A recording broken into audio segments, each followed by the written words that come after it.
Get ready to be amazed, laugh, and be in awe as we present you the weekly compilation of the most brilliant beating the system stories, rules that backfired immediately, popular kids getting owned, I think some deserved it, and many more. Trust me, you won't want to miss this one. Leave the timestamp of your favorite story or share it with your friends. Also, don't forget to like and subscribe to our channel for more exciting videos like this.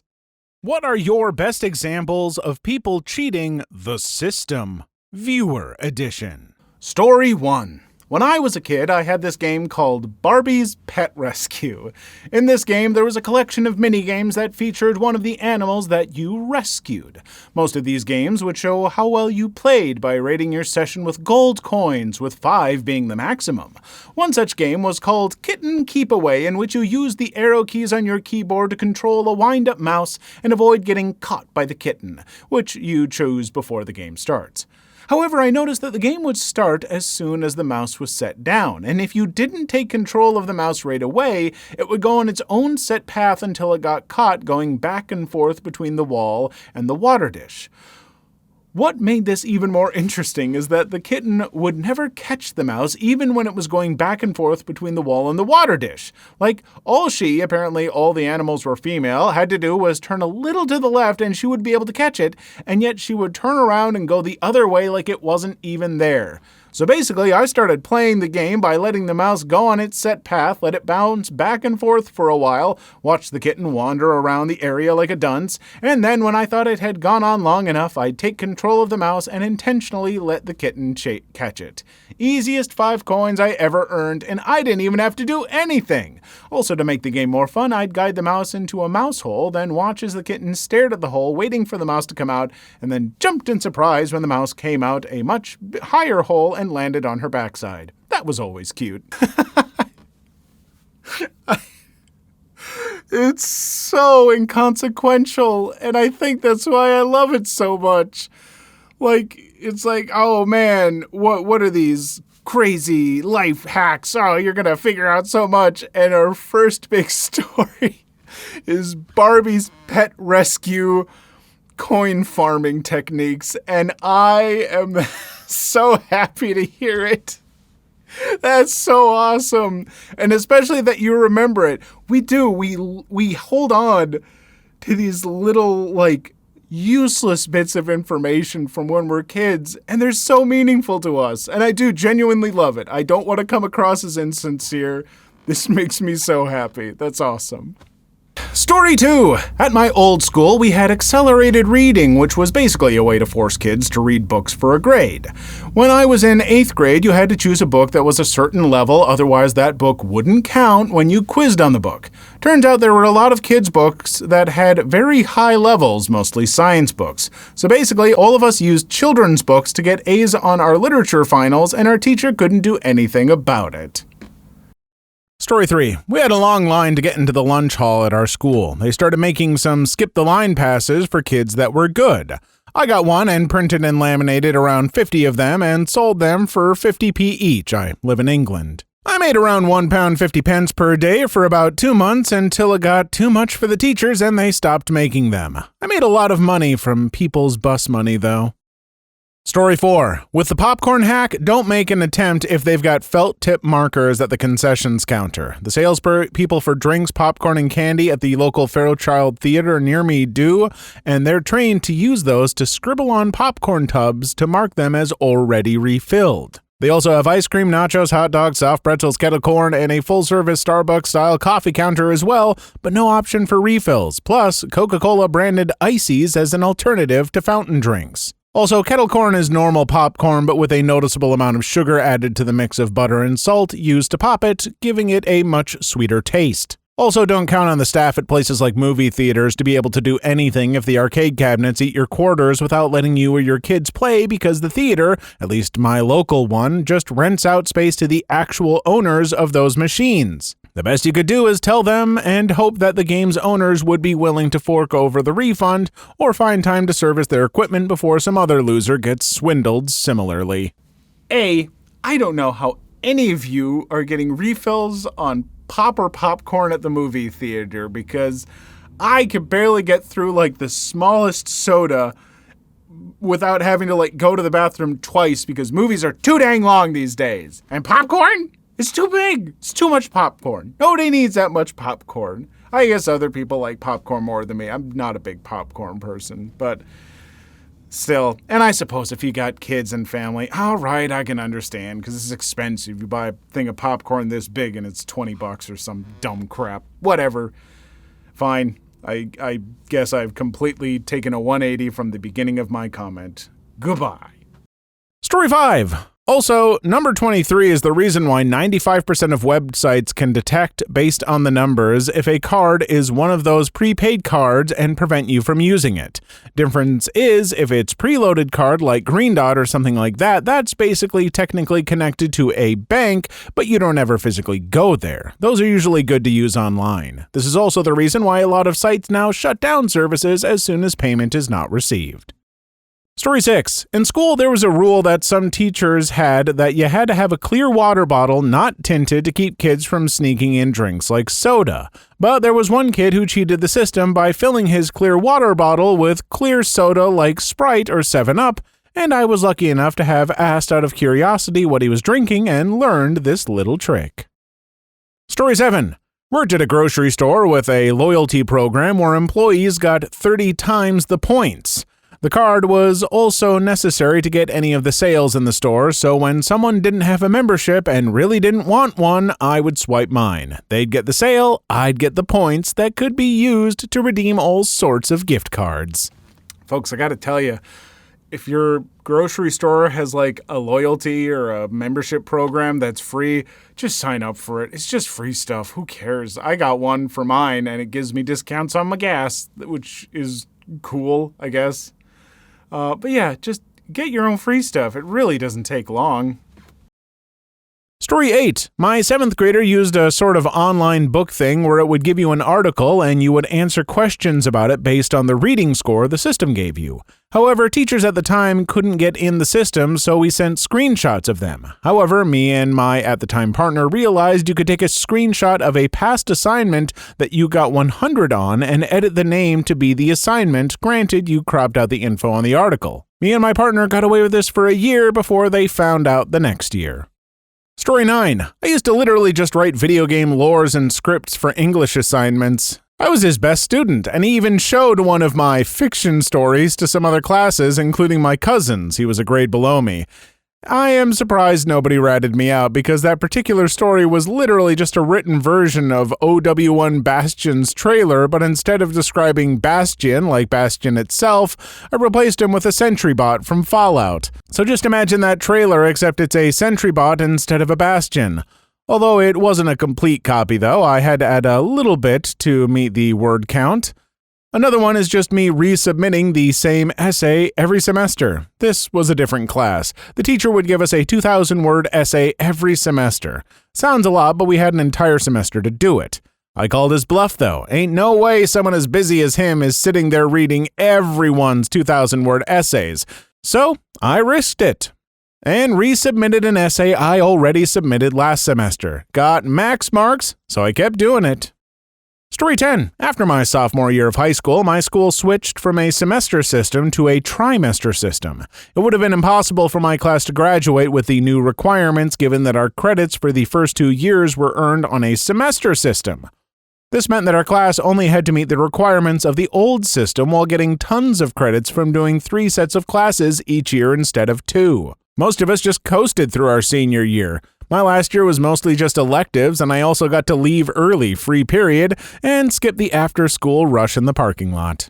I have heard so many stories, not on here, just in life, of schools like transitioning to a different way of doing things and not having any kind of plan for the kids who are like midway through the transition. And it goofs so many things up. And sometimes it comes out in students' favor, and sometimes it's a huge hassle for the students. And it just, there's got to be a better way. I feel like the people implementing these plans thought about it for 5 minutes and went, good enough. Story 11. When I started 7th grade, I moved to a small town near where I used to live and changed schools. Then in 8th and 9th grade, there was an announcement that the grading system was going to an 80-20 system, where 80% of your grade was test scores and 20% was homework scores.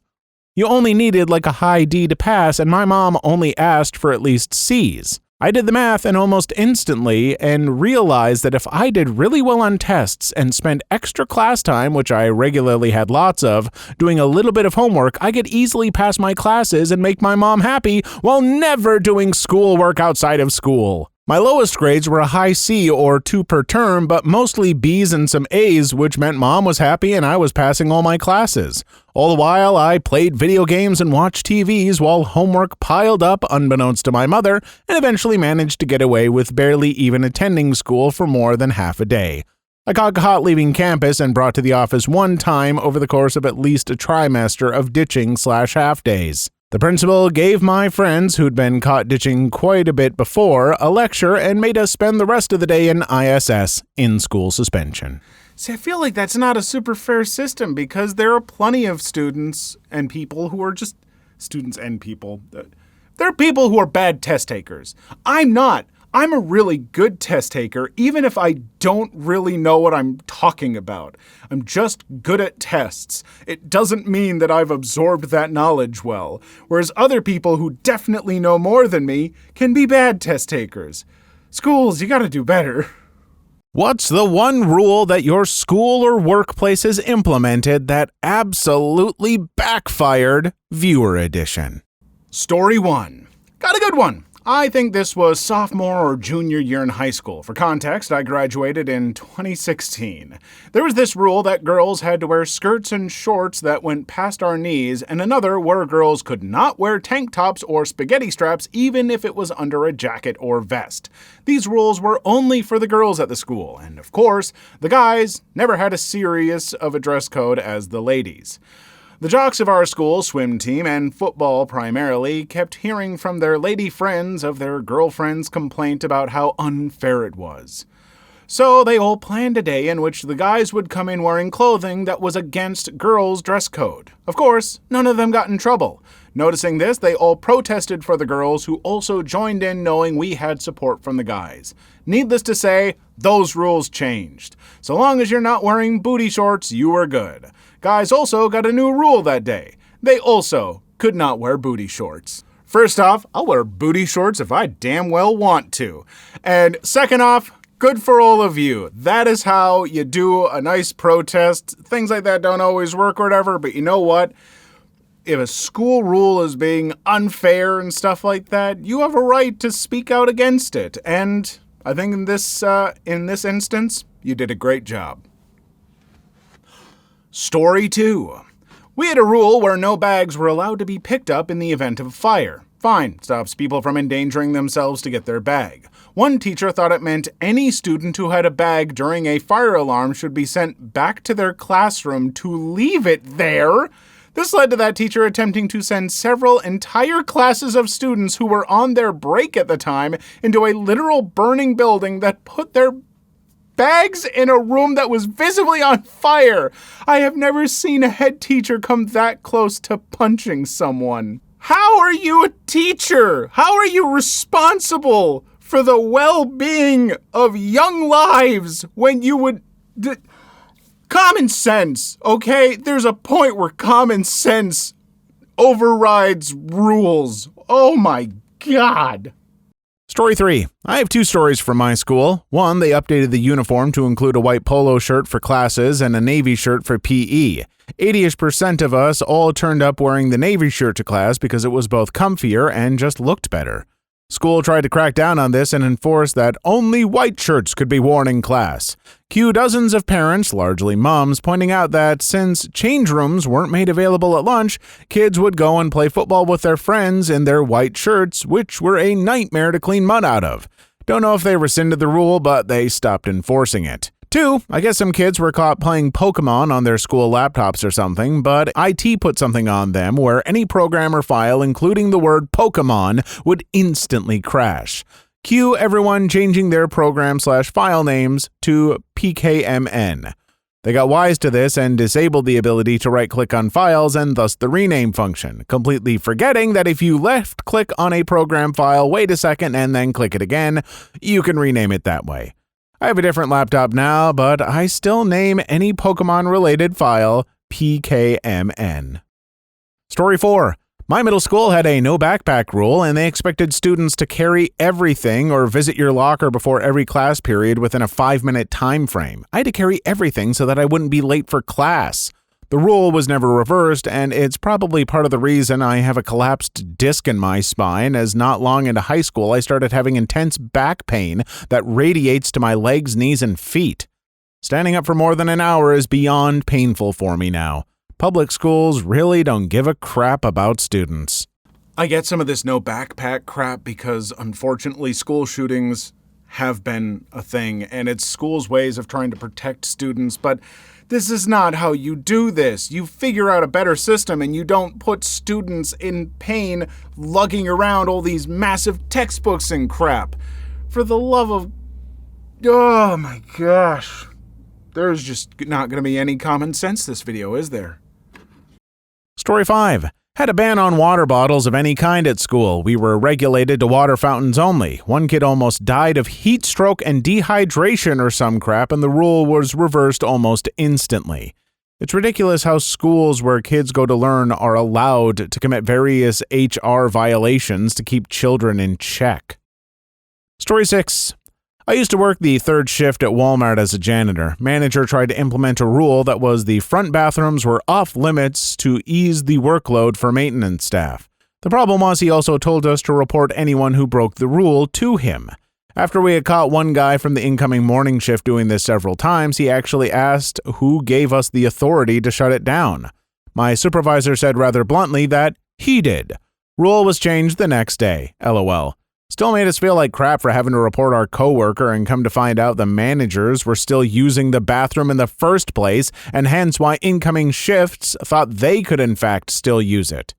To be fair, I believe in leading by example, so if the managers indeed did want that rule put in place, they should have used the back bathrooms like everyone else. Story 7. My school didn't have lockers, so kids kept their backpacks next to their desks. One day, a teacher tripped on one, and while that is unfortunate, the school decided that backpacks were no longer allowed on the floor. So we can hang them from our chairs, we asked? Absolutely not. We had to stack them all in the corner of the class. I don't think the rule lasted a week after teachers got tired of kids getting up and piling up during and after class to get books from their bags. Story 8. I attended a magnet school from 4th through 8th grade. After 5th grade, our principal retired and a new one stepped in the following year. One of her first actions was to get rid of the bell system. Her explanation was that bells were used to keep low-tier employees at factory jobs in line, and as students in a magnet school program, we were much better than that. Rather snobbish looking back on it. The problem that soon surfaced was that she failed to account that it's easy to lose track of time. None of the school clocks were synchronized, and we could still get written up for being tardy to class. Everyone, teachers and students, hated it. The bells were brought back before the first semester was even over. This just rings of a person who they have some good intentions, like, bells, that sounds like something that they'd use in a prison or something. We don't want that kind of environment. But if you don't have anything else in place for it and you just expect people to keep track of the time like that, like, why are schools so bad at, thinking through the solutions they come up with? They think, if this was a chess game, they're thinking half a move ahead. They're picking up the piece and just there. Story 9. Minor one for retail work. There was one point where we were expected to carry around our handsets while stacking shelves with a timer app going that marked how long we were taking to unwrap the stacks of merchandise and then get them onto the shop floor. It wasn't an immediate backfire, but when COVID-19 hit the nation with all the panic buying that entailed, going through the process of the app just slowed down the process of getting everything out on the shop floor. The mandatory process was quietly phased out in the weeks that followed. Story 10. Our school had a rule that if the class door was not unlocked 15 minutes after the class begins, the class is canceled, probably if the teacher was sick, so we would not have to wait in the hallway. but our French teacher had the habit to slow walk and make us wait. One time he was a little slower than usual, and the 15-minute mark came and when he was like 2 meters from the door.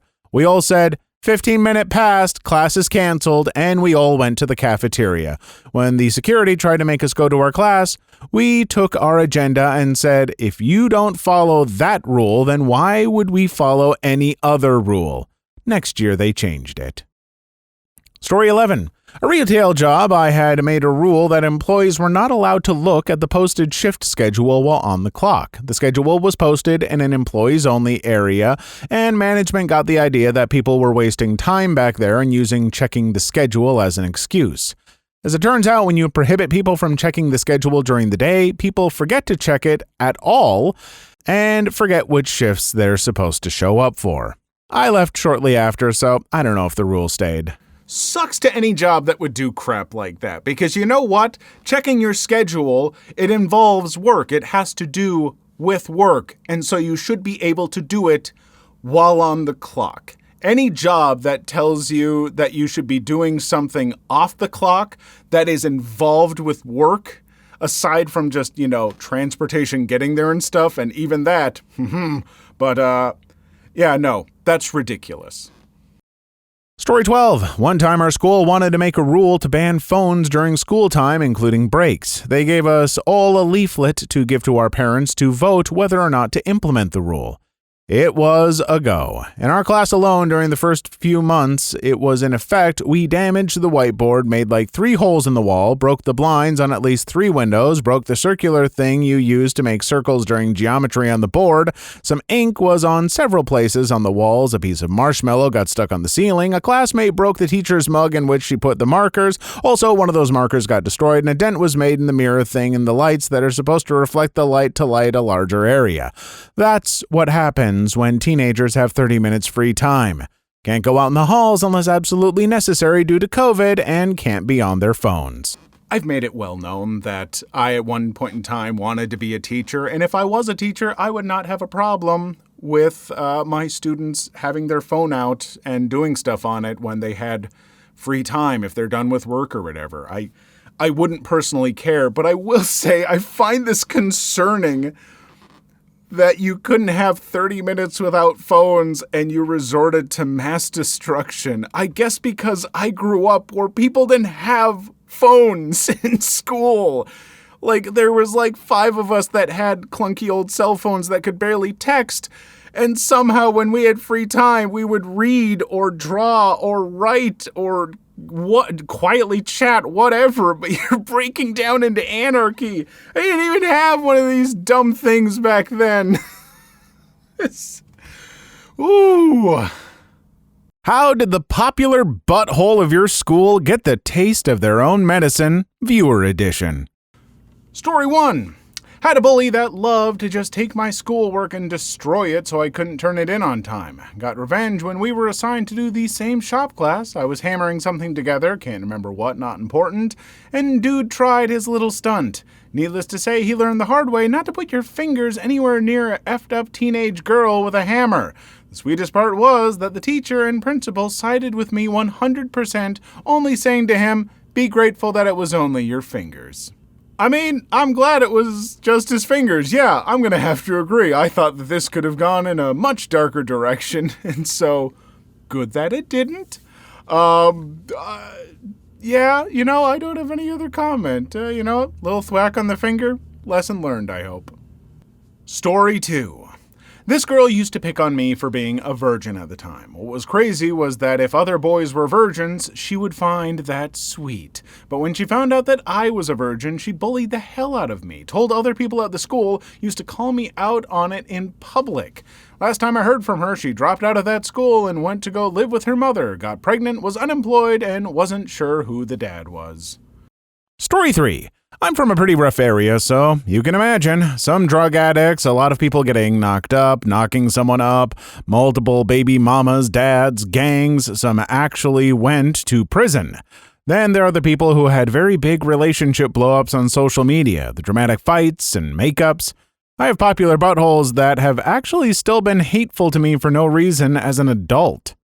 This once popular girl gave me death glares and started loudly talking crap about me in public. I was amazed as this was almost 10 years after graduation. I just laughed and felt sorry for her. The funniest one was a bully who asked me out years later. He was pretty much an incel by this point. I turned him down and he started shouting anti-Semitic abuse in public. This was outside his place of work and he was taken inside by his boss. I know he doesn't work there anymore, but I don't know if he was fired for this. I'll never understand people who hold on to these grudges like that after high school. To be giving you death glares, like when you haven't seen her for years, just let it go. It was high school. And to the guy who's shouting anti-Semitic things, I'm glad he lost his job. Screw that person, and I hope he straightens up. Story 4. A little bit late, but here is my experience. A semi-popular girl who I used to be best friends with started saying really passive-aggressive insults to me and only me. I let it slide for probably a month before she told me that if she were me, she wouldn't be doing track. I finally said something to her in which I didn't cuss her out and just told her to knock it off because I did nothing to her, and she responded by cussing me out and just saying some really nasty things. Next day at school, I told my friend I wanted to fight her or something stupid, and her friend heard and told her I was going to jump her. That somehow turned into me jumping her at the track, and I corrected her and told her that if she kept talking about me, I was going to give her something to talk about. She called me a dumb bee. It was then time for track, and I waited for her, but she didn't come till the last minute, so even if I wanted to jump her, I didn't. I couldn't. It was then the end of track, and I told this one girl that she was a pea. She then came up to me yelling and cussing at me, at which point I beat her up in front of 80% of the track team. I got 10 days in school suspension, and she got off with maybe a warning. Story 5. I actually have a good one. Was bullied by the vice principal in high school. He would call me racial and homophobic names and kicked me out of the daycare class due to the autistic girl caring too much for the babies and the toddlers. As well said that my life choices and liking horror will cause me to do certain acts for money on the street corner. And I was in band, and trust me when I say this, band moms and dads gossip like a small town. Kids in the classes refused to do the daycare class hearing about it, and the band teacher and some other kids got sick of his crap. So one basketball game, we were in the bleachers playing Paint It Black, and I stood up, made eye contact with him, and started playing my trombone loudly as tears rolled down my face. No one stopped me, and he was downright embarrassed as the other school was jumping up and down as well, singing along to me. I never felt so justified in my little life. My band teacher even did songs from the movie Beetlejuice for my graduation, just to be petty over a scandal the idiot did. Over me going to Renfest and taking a photo with a friend from college and claimed I was talking to an older man. I mean, if he was so insecure, why keep talking to me when you're like half my age? Another deal was he kept saying the school was better than a Catholic school down the way, but they were both the same on how they felt over teen pregnancy, limited reading literature, and the Hispanic, Native, LGBTQ special needs, and black students. They friggin' deserve each other. It always hurts me to hear about teachers and people who work in schools that are awful to kids. Like, just get a different job, folks. That stuff doesn't pay that well, and you clearly don't like kids. Why are you there? I guess if you're a person like this, because you get off on being a friggin' bigot. So, we're better to be a bigot than around people who can't do anything back to you for the most part. Ugh. Story 6. So I was bullied here and there, but I never realized I myself was a bully to kids. I grew up in an abusive household in Bible Belt, Tennessee, and I thought the way I acted was normal mostly. I didn't really realize it till high school / after I moved out of my mom's. I did a lot of crappy things, and I feel so bad for them. I hope most of the people I know have gotten better. There were some kids who I bullied who also bullied me. It was weird, to be honest. That school has so many undiagnosed neurodivergent kids along with horrible LGBTQA+ phobia. Kind of like it's stuck in time. I'm glad I got out of there. Sorry, rambled, but I wanted to share. Story 7. I have a story like this, actually. Popular kid at my school, basically for every wrong reason. Fake nice guy who had power, then would get peed if he did not get treated that way in return. He wanted to be voted homecoming king so dang badly. Found out that the school was rallying behind a terminally ill girl for the opposite homecoming queen. I don't know if it was CF, I never got the details or something, but he started trying to counter-rally this by voting a hot girl for queen. He was not discreet and let it slip his ableist tendencies. She was disabled, not pretty, etc.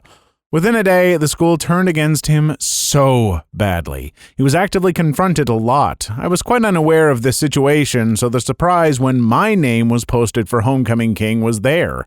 I was aloof, but I had a semi-extroverted side to me that participated in a lot of activities for the well-being of others. Tutoring struggling kids, starting a charity drive for those struggling with mental health, started a medical volunteering chapter in our school, etc. I would be lying if I would not have said that it made me super happy, but this story itself felt like it had a satisfying twist to it. If anything, this makes me happiest because the enforced nice guy mentality sucks. You're not owed anything for pseudo-polite actions and being two-faced. With his reputation being soiled, he was considerably more toxic for the remainder of the year. He had one of his friends file a false honor violation on me and tell people a day after getting accepted to university honors. Jesus, that was not a fun time of proving my innocence. So his true colors were exposed and the school just disliked him. I can't profess to being a saint in high school, but I tried to be the best person I could and never placed stock in the return because of niceness policy. Overall, pretty nice dub. The girl did get voted queen, which was the best outcome. I honestly could have cared less who got king. She just deserved that recognition for being a wonderful and bright person. She passed a month ago, which really is what got me to comment. Rest in peace. It still hurts me that her life was cut so short when she brought beauty and positivity into a rough world. High school is a learning experience. That being said, learning experiences are learning. When I've done wrong, I've attempted to take accountability and reform. The guy did too after this fact. Not sure his job right now, but he is doing great things at his current college. I wish him the best. First, I'm sorry to hear about the passing of the prom queen, but it sounds like she brought a lot of great good into the world while she was around, and hopefully she was able to live her life to the fullest. And to the guy who was a bit of a jerk, but turned his life around and everything, and, doing great things in college, it's proof that, hey, even if you were kind of a D-bag at one point in time in your life, you can be better. And it's probably going to make you happier if you do that. Story 8. My bully was a girl that tried to humiliate me with words, so I played her game and called her a Paris Hilton knockoff. After a while, I got her to the end that she flipped out and threw me to the ground trying to punch me, which she didn't because I was laughing my butt off knowing I won the game. After that, she never bullied me.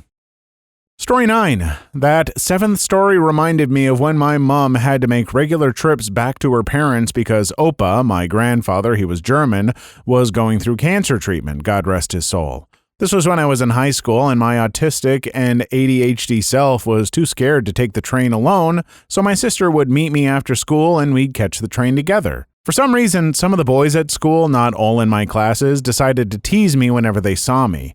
I tried to ignore them, but damn if it didn't drive me up the wall. Big Sis and I were sitting on the train, waiting for it to go, and there were those boys walking past the window making stupid noises and faces. Out of the corner of my eye, I see my sister stand up and had a serious look on her face, and those boys kept going on to the next train carriage. I believe they never bothered me again after that. It's such an amazing feeling when you have an older sibling stick up for you like that. Edit. The only popular kids in my high school were popular for good reasons. 3 boys with amazing musical talent, and one of them who would walk around during breaks and play his ukulele. He saved a student from drowning at a swimming event. Students, what is something your teacher did that really peeved the whole class? Viewer edition. Story 1. I got one. Had a sub in the second grade not able to understand left-handed people exist. I was the only left-handed kid in the class, not counting a kid who was ambidextrous. This dumb butt actually tied my hand behind my back and made me write with my built-in paperweight.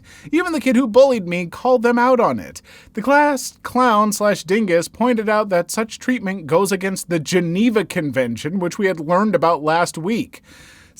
Same dork sneakily tries to free me with stolen safety scissors, bless him.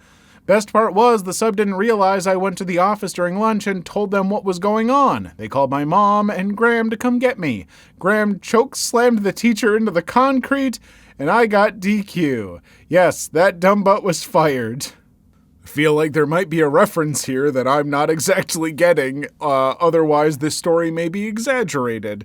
Either way, yeah, don't do that to kids. Left-handed people exist. I'm not one of them, but I'm sure some of you are. And that's great. Story 2. My P3 teacher was terrible. She would always complain about how she's getting divorced, so sometimes we wouldn't be taught anything. We'd sit and she'd tell us about how evil her ex-husband was. Looking back at what she told us, she was the one in the wrong. My friend spoke up once and said her parents were getting divorced, so she knew what the teacher was going through. The teacher replied, "Nobody cares, Layla. Get back to your work. You're at school. No room for your personal problems." To a damn 6 or 7-year-old. Look, divorce is a super hard thing, I imagine, and it's very emotionally taxing, and it's hard for that not to affect your work a little, but I don't think you can let it affect your work quite that much. Story 3. I always got the finger point at me. I never was the culprit, and it wasn't even my friends. The teacher would just get mad at me more than any of the students that were actually there at the moment of the event.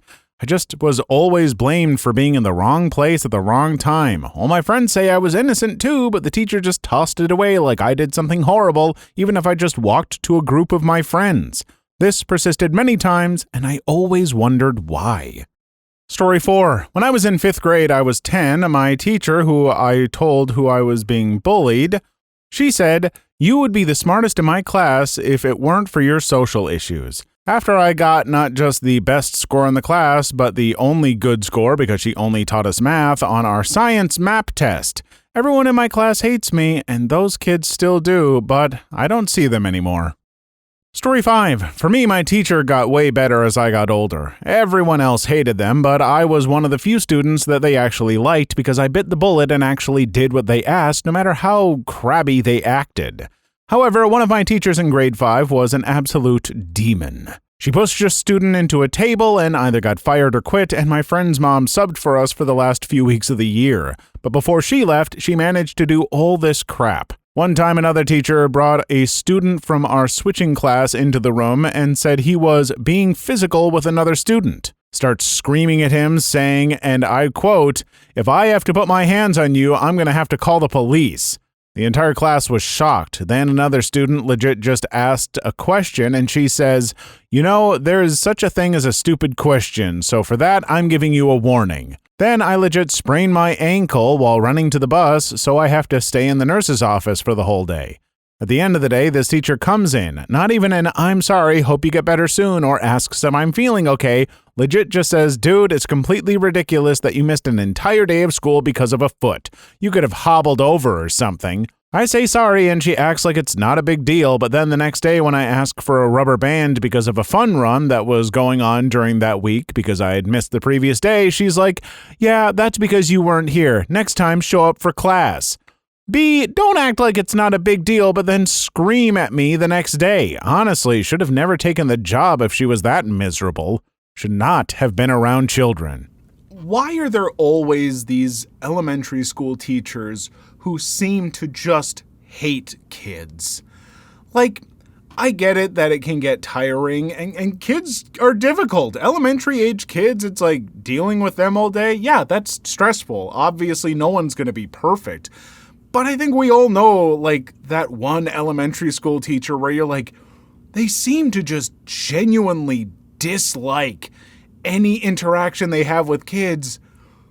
Why do you have that job? Do something that'll make you happy, please, for your sake and the kids.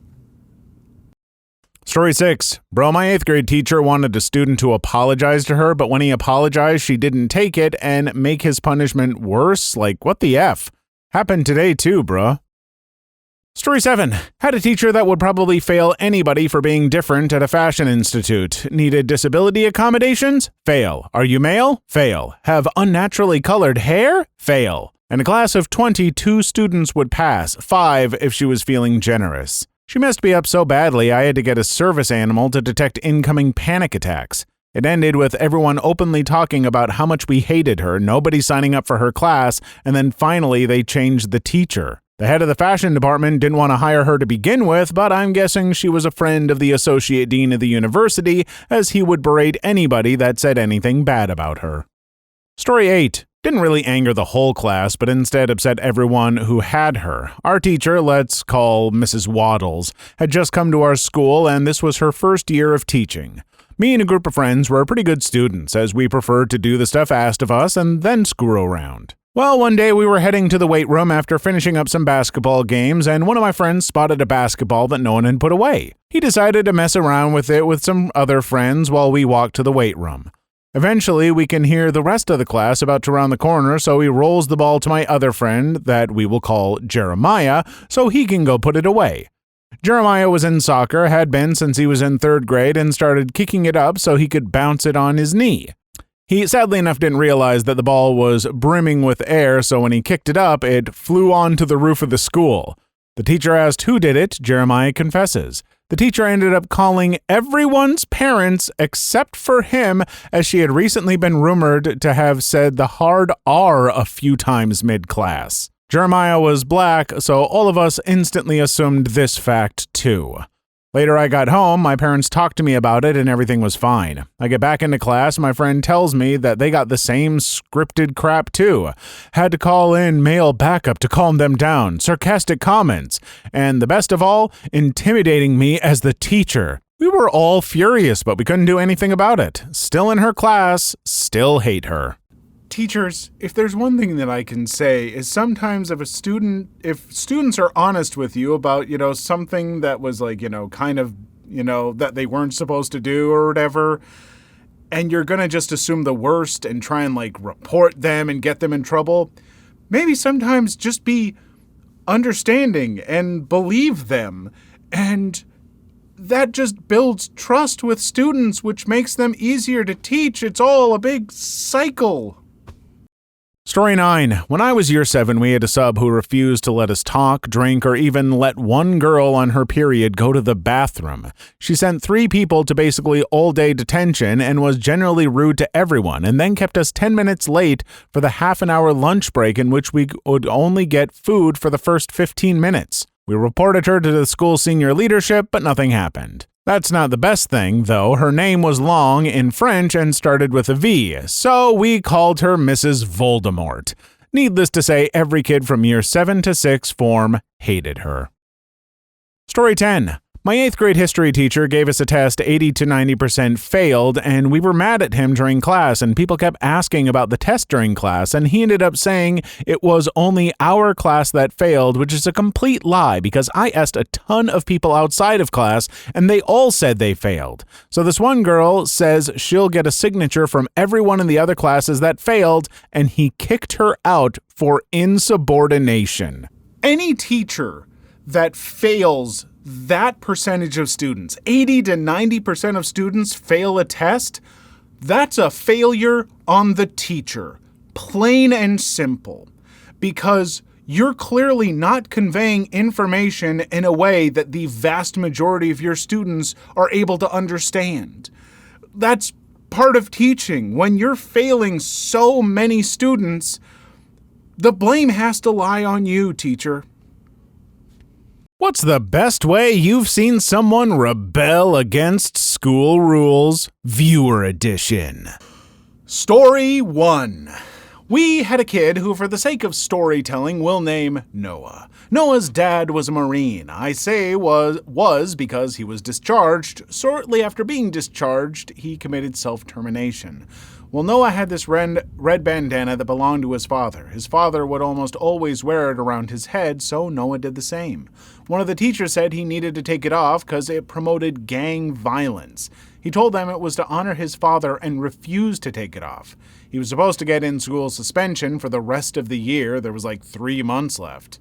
Me and a few friends thought it was BS, so we got a bunch of people to come to school the next day wearing red bandanas as well. Over the next week, we had nearly every student wearing one to school every day. About a week after he got in-school suspension, someone had started taping flyers on the walls everywhere, on doors, in the bathrooms, in classrooms, everywhere. The flyers said, "Free Noah from ISS, honor his dad." A month passed, and then they finally let him out and said he could wear it. First off, that is really heartwarming, hearing about all the school coming together to help Noah honor his father in that way. That's really awesome. And second, BS, like school dress code policies are the policies I am most against and most for people rebelling against. I'm not saying that you should. I'm just saying if you did, I wouldn't try to stop you. Story 2. Back before school had anti-bullying programs, it was still a problem, but they dealt with it by passing the lamest rule ever. Instead of insulting someone, say something nice about them instead. Naturally, this resulted in a lot of backhanded compliments. Things like, "I like that shirt, it distracts from your face," or "You're smarter than you look," the usual crap that passes for wit to a bunch of preteens. But a couple friends and I accidentally stumbled across the secret sauce that made this insane rule actually work. We'd tell ludicrous stories about each other like they were modern mythic heroes. The more over the top it was, the better. Then everyone would go along with it or would try to one-up it with a story about why their friend is cooler. So all the attention-seeking kids who normally spewed a barrage of insults started doing this instead, and it was more effective at getting them attention. For example, instead of calling Jeremy a fat F, I might say something like, "Jeremy's the biggest bad A in the school. When he was but a fetus, his mother tried to give him a coat hanger abortion, but when the wire poked Jeremy in the nose, he grabbed a hold of it, yanked it into the uterus with him. For 8 days and 8 nights, he fought with the hanger until finally it laid a crumpled pile of wire beneath his feet. Weary of his battle, Jeremy chewed through his own umbilical cord and drew his first breath, and with it he breathed fire into the remains of his vanquished foe, melting that heap of metal with his bare fist. He pounded and forged the metal into a tiny jet ski and rode out of his mother's birth canal, flipping the bird as he made his triumphant escape." And then you would say something like, "No, Tom is the biggest bad A," and tell an even more insane story. And everyone played along and accepted these stories as if they were fact. Obviously, nobody believed that, but we pretended we did to keep the joke going. This went on for 2 weeks. Then the teachers started getting tired of it, and the only say nice things rule was replaced by shut the F up rule, LOL. In fairness, it did get a bit out of hand sometimes. Moderation, restraint, and appropriate timing are not the defining characteristics of any 12-year-old boy, but that was a fun couple of weeks. Sing in me muse, and through me tell the tale of that student skilled in all ways of contending. I like this. I like this a lot. I think more people should do this. I think that we should be crafting Greek epics about fellow students all the time. More of you do this, please. Story 3. Concerning Story 25, my school had the same rule. It is a public school. I countered that girls were allowed to have long hair. They said, "Yes, that's true, but you're a boy." I asked how they would know that for sure. They said I was registered as male and my birth certificate presented at registration was displayed male. I showed them a copy of my friend's birth certificate in which he was mistakenly gendered as female. Birth certificates can be issued defectively. If they don't believe me, they could call his aunt, who happens to be a teacher for the school, and she will confirm that the certificate does indeed exist and says female. They don't let my friend live that down, always retelling the story and showing the certificate at each of his birthday parties. The only way to know for sure that I'm male or female is if they stripped me. For that, they'd have to get permission from my parents. So either prove beyond doubt I'm male and then pull every female student's pants down as well to confirm they're also indeed not male, or let me keep my hair. I was allowed to keep my hair. Story 4. My high school in Virginia attempted to enforce a school uniform where there wasn't one. A majority of the parents openly refused to buy a second set of clothes for their kids. The school set a policy that any student who would show up not wearing the uniform would be sent home. First day of school, a total of about a dozen students actually showed up wearing the uniform. No one else did. Head of the PTA also showed up and dared the school to send home 95% of the student body. School uniform policy didn't survive 2 weeks. Story 5. At my school, I was forbidden to bring sauce from home into the cafeteria. You know that when something is forbidden, it gives it value. 2 months later, there was literally a sauce trafficking network in the school in order to get a sauce before entering the cafeteria. One day, they got caught and got detention. I guess I'll enjoy my fries dry. Why are schools forbidding you to bring sauce from home into the cafeteria? That's ludicrous. That's so weird. Like, if you bring a sandwich from lunch or something, or a pizza or whatever, you can't bring some sauce or something. That's dumb. Story 6. At my middle school, they had problems with kids using bathrooms too much, so they implemented an easy rule, only letting kids go at the last 30 minutes of class. Kids followed it, but teachers weren't happy with them still going to the bathrooms too much. So water bottles were pretty much banned. The rule stated you must have a clear water bottle, it must have water inside it, you may only drink during locker breaks. This sounds fine at first until you realize our locker breaks were only around 5 seconds long. Teacher would even start class during locker breaks. So students weren't allowed to drink water at their locker break unless they wanted to miss class. So for the first week, students would just miss class or be late to it drinking water. Sadly, my younger siblings said they still have this rule. Story 7. I remember that one time my school banned anything that was a little offensive, so this one kid decided to say every single curse word onto the school speaker, only got to the ends, then it went too far. They had to take out the cord after breaking down the door. Absolute legend. Story 8. I have to add one as well. This is my dad's, and this was way in the late 70s in Yugoslavia. They had a school principal who had a habit of slapping the hell out of any child who was disrespectful. One of my dad's friends was joking about the teacher, and she heard it. She told him to go to the student pedagogue. The guy just went to the bathroom, rubber his cheek till it was very visibly red, and returned saying, "The pedagogue told me to go to the principal," with the biggest smile on his face. Story 9. Oh boy, I finally get to tell the story of my high school legacy. One summer I found these nice velvet cloaks at a shop and fell in love. I saved up all summer and bought them right before the school year started. I showed my friend, and because we were kind of weirdos anyway, we agreed to periodically wear them to school on the same day with no explanation. What we didn't account for was the goth kids thinking it was dope that we wore these cloaks to school and starting to wear cloaks as well, also with no real explanation. Pretty soon you'd see an average of about 5 kids a day wearing cloaks. Apparently the staff didn't know what to make of this new trend and decided to add a new rule to the dress code banning cloaks.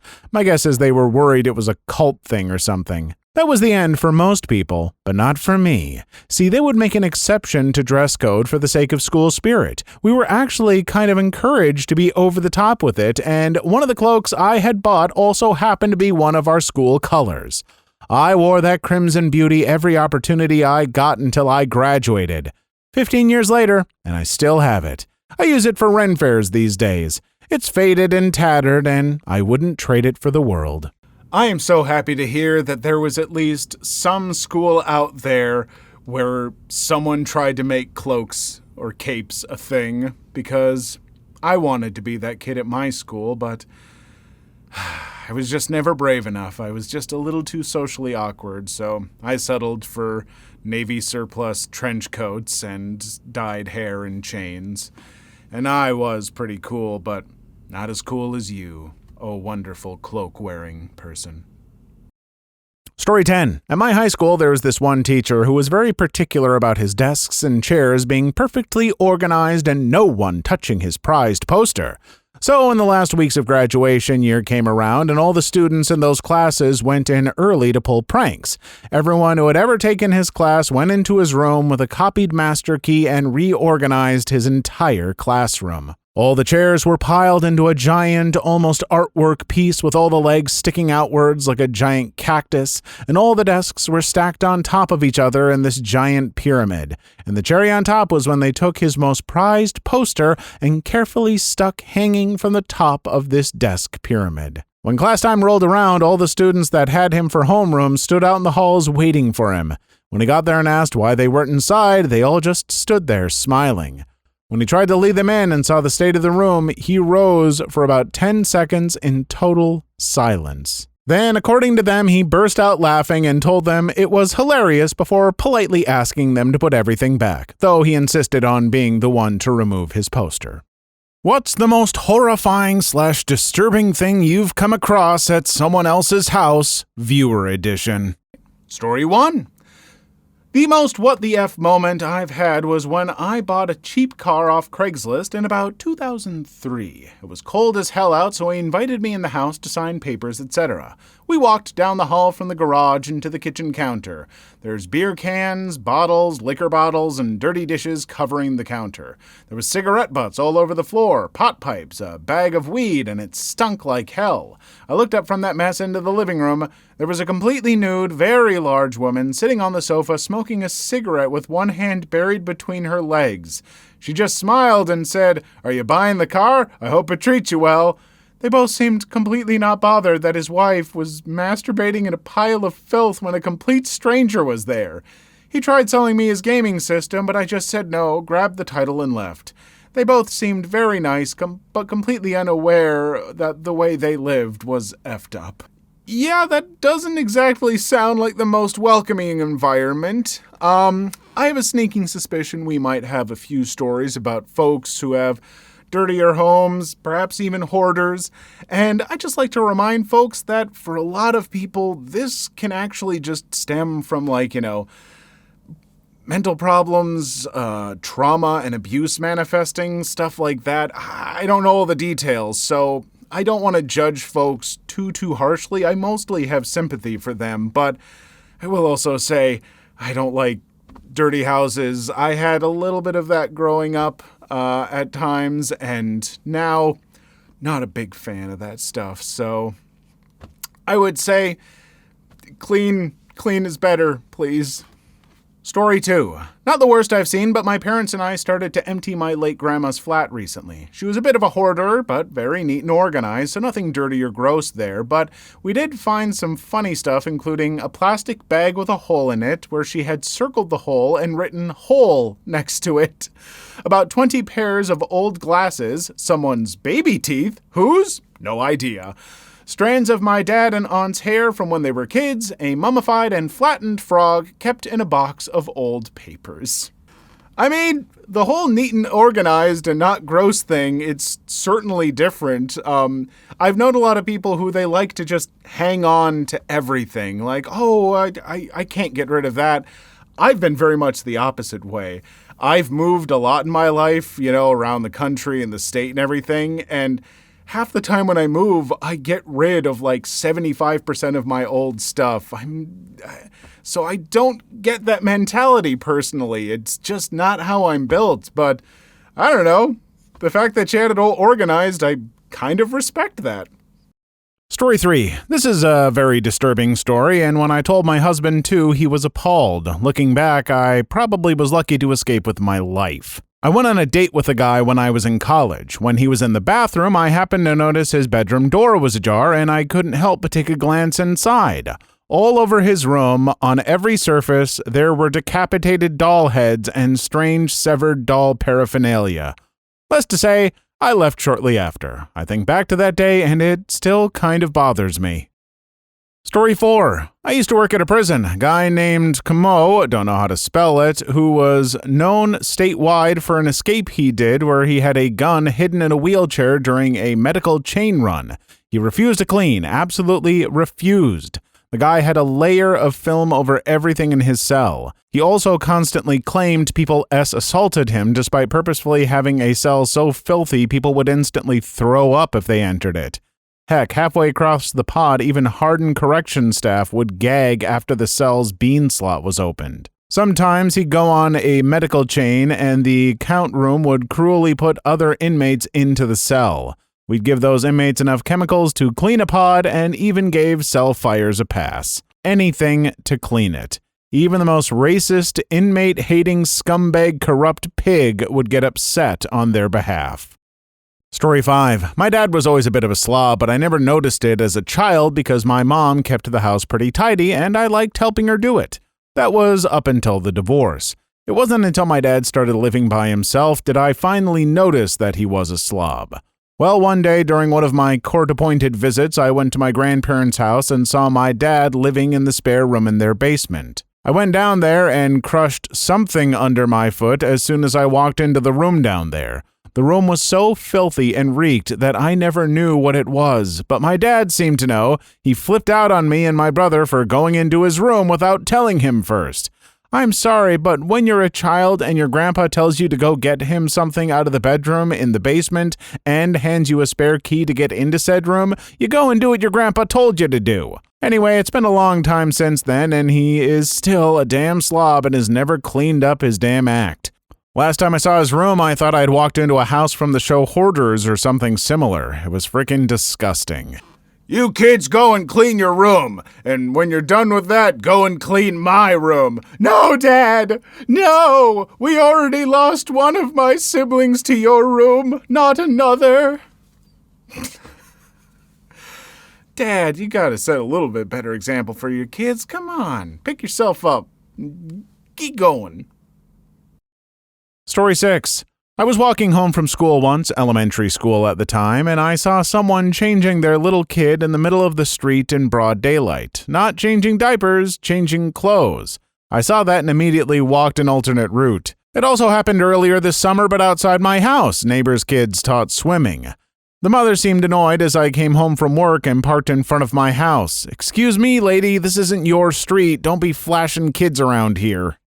Story 7. Story 25 reminded me of a college friend I had. Her room was a permanent mess. Clothes everywhere, empty bags, empty pop bottles, you name it. It was on this floor. Anyway, one day her justification for keeping her room a mess was that she really hated spiders and lived next to an open field, so they often got big spiders in the house. She reckoned it was okay to leave the floor like this because she could then hear the spiders coming in the night.